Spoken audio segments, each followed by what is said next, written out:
last 25 years, I've had the privilege of interviewing and highlighting some truly interesting people.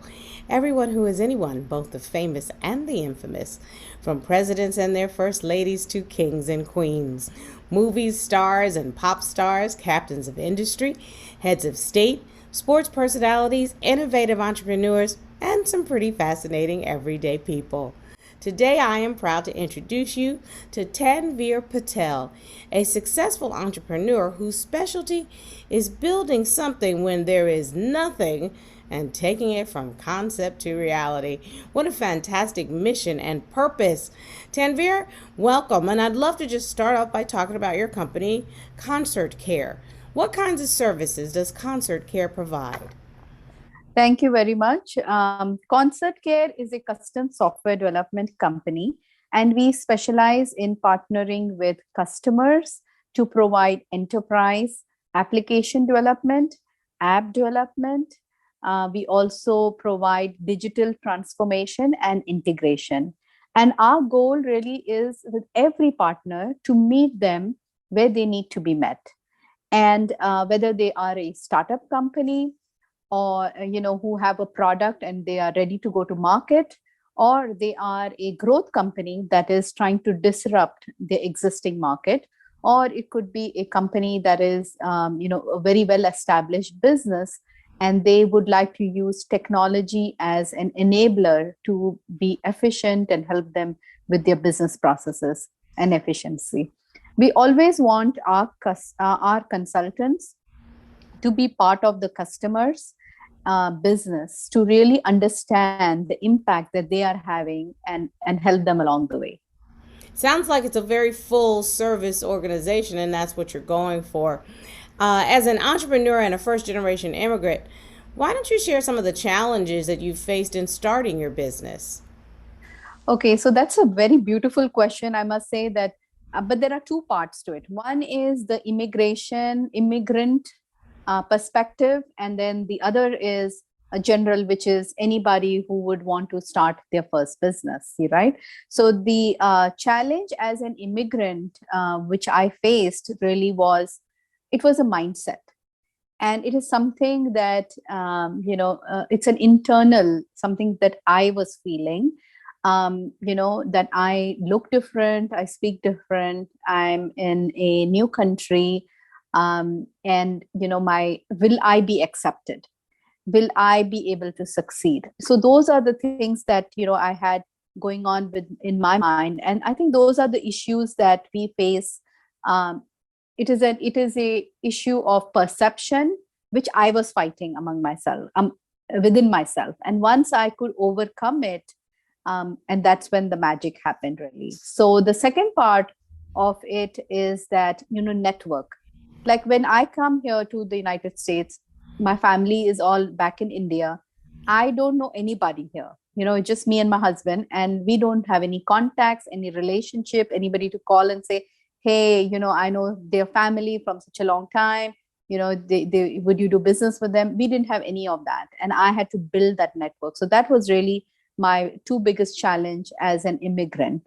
And in terms of the business, starting your first company, one of the challenge I would say is that, again, it is an internal challenge. It is a dichotomy which I was struggling with, and which is like, can I, I want to be, and then there's another part, am I ready? I'm not ready. So when you start your new business, that's something which because you've never done it before, and that's something which every entrepreneur struggles with. And so how do you bridge that gap?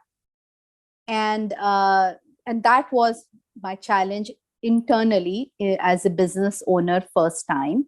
And then the other challenges were access to capital, which generally all businesses have, and your first project. Who is going to give you your first project? How do you get your first customer? That is by far the most hardest thing when you start your business.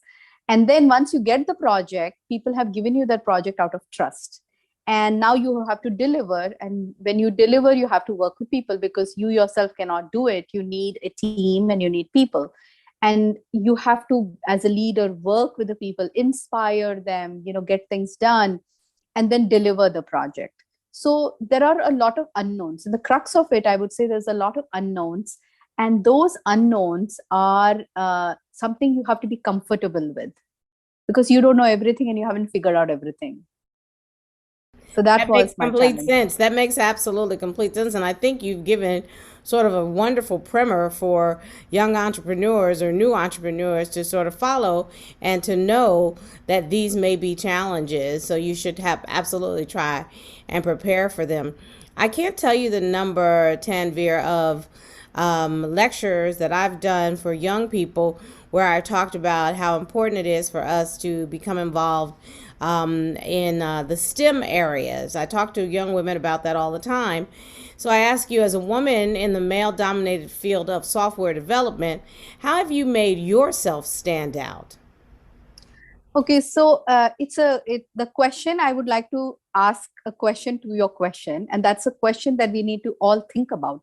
Why is it that men are dominating this industry? Why? Where are the women, and why are the women not there? That's something we all need to think about. But to me, with my experience, understanding the personality of a software engineer is very important if you want to be in the software business and you want to lead in the IT team. And I was fortunate because my husband is a software engineer, so he, I could, so I was fortunate about that. So my advice is really to be around software people as much as you can. The other thing which helped me is that you need a seat at the table. So being a woman does not mean that you just want to hang around the women's group. It's okay. It's fine to have a women's group, but you got to sit at the table with the men and do your deals. Because if you're not at the table, then you cannot influence decisions, and the decisions are going to be made for you. And so while you're at the table, you also represent women and you have a voice of the women. The next thing which I helped me was speaking engagements. I did a lot of speaking engagement. And once you're out there and you're speaking, people get to know you and you build your credibility. And the third most important thing that I did that helped me was I was very involved with the tech community, and I also contributed. You doing things, you want to give back to the community as well. So helping build the ecosystem really helped me to be in there and everybody to see my work, and that was my opportunity to prove my work. And as long as I have been there, I can tell you from my experience all these years that men are not against women. In fact, my most supporters were men, starting from my father and my husband. And there were so many male mentors that we had. So I think that if you are outside of the software industry, then get to know software people, see how they think, how they process, what they are like, and then soon you become part of them. If you have a software engineering degree or background, it's more easier to be accepted. But whereas if you're not, then you really have to make that effort. So again, very good pieces of advice. But speaking of the work, why don't you share with us some successful projects that you've actually handled in the past? Absolutely. So I told you about the three stages of the company that we work with. So let me go through some beautiful stories that I have. One company, which was a startup company, there was a surgeon, general surgeon, who actually accidentally shot his arm, and he's a surgeon at its peak, making a lot of money and doing surgeries. Well, all of a sudden he doesn't have this one arm, and he while he was in the hospital, he thought about an idea about something that can solve problem in the surgery centers. And he needed obviously a technology partner, so he came to us and we worked with him and we built, that is something which is not existing, we built it, brought it to life. And he was able to raise money, he was able to have a good team of 40 employees, and exited to a really large company, Fortune 500 company. So that is a very beautiful story, that we were able to be part of the journey and we were there with him until the company exited. The second example I can give you is of a company that is a growth company, and there was an existing market, but they had two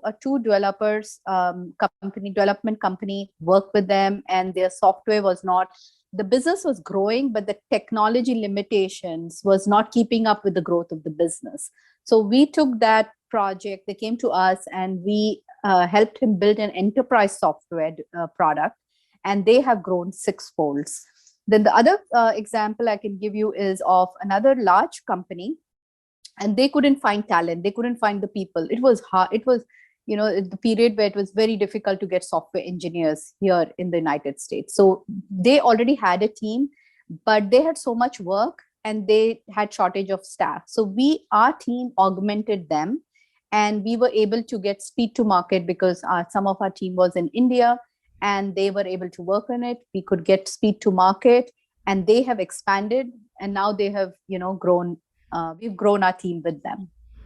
That was, I mean, three very, very good examples. I wonder, do you see yourself as a role model for other women in the STEM fields? And again, everybody's always looking for the magic potion. What advice would you give to them outside of what you've already shared? Sure, I would love to be the role model. I think for some of them, I've already inspired some people. So I just love that I'm able to be helpful with my stories and inspire everybody. But think about it, as an immigrant woman of color with an accent, Indian accent, with a headscarf, dressed differently, speak differently, no computer science degree, and not much experience in the software side when I first started my business. Here's something which I want to say: if I can do it, you can do it. So the that's within you, and if you have the passion and the drive to do it, you can do anything that you would want to do. What led to my success and some of the advice that I can give you is relationships and networks, and actually helping people without any expectations. My father taught me that business is all about helping people, and you should really help people, but don't lose yourself. Be sincere, be authentic, be yourself. And if you have to change something to do something, then you're doing something wrong. So, be your own self. Very smart. Very, very, very smart. I think in business, authenticity and integrity are two of the most important qualities that you must have. So which brings me, actually, what skills of yours have most contributed to your success? Whenever anybody asks me that question, I always say authenticity, integrity, and knowledge about the subject matter that I'm talking of. What about you? Yeah, absolutely. All the things that you mentioned are very important. But to me, with my personality and what I have is, this big skill I have is I'm a very good networker. And I can say that prosperity, and, I had many mentors, and my mentors have taught me that, how important relationships are for business. And prosperity comes from opportunities, right? Opportunities, how do they come? They come from relationships. And how are relationship built? They're built on trust, and trust is built on behavior, and behavior is built on character. So character builds destiny, and destiny is something that you can build your life on, and that all revolves around trust. And that's what actually leaders do. I love it. Absolutely. If your customers, if your clients, if your members, if your employees, if your team does not trust you, I cannot see how you could ever be successful. Tanveer, what plans do you have for your company in the future? We are very, very optimistic, and we are very open to our future. We intend to grow both organically and through merger and acquisitions. And organically, we grow through increasing our customer base. And, we are always open to merger and acquisitions. And so as part of our growth strategies, we're exploring opening offices in several countries. And, but if an opportunity presents itself, we are definitely open to an exit. And our ability to be agile and to respond to circumstances, that's what has given rise to our success. Wow. I have to tell you, you've made such a very good case for success, especially in the STEM fields. What's the one thing you'd like the viewer of the video feature to walk away with today? Believe in yourself. I cannot emphasize how important that is, because if I'm going to say this to a young person, to a young entrepreneur, believe in yourself, they will be wondering, like, okay, yeah, we know we are believing in yourself, but who, how, what, how? I mean, how do we do that? So if I have to break it down, I would say is that don't give up, be persistent, and don't be afraid to try new things. And you know what? Get comfortable with the unknown.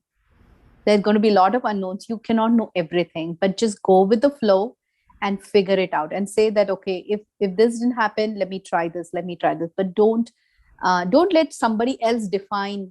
When somebody tells you that they are this is not going to work, don't let other people define it for you. You have to go figure it out yourself. So believe in yourself and go out there and do it. I love that so very much. I always say when preparation meets opportunity, there is nothing that we can't accomplish. And I think you are a living, breathing example of that. I wish you the very, very best with your company. I know with you at its helm, it is going to go many, many far places. Thank you again, Tanveer. Thank you.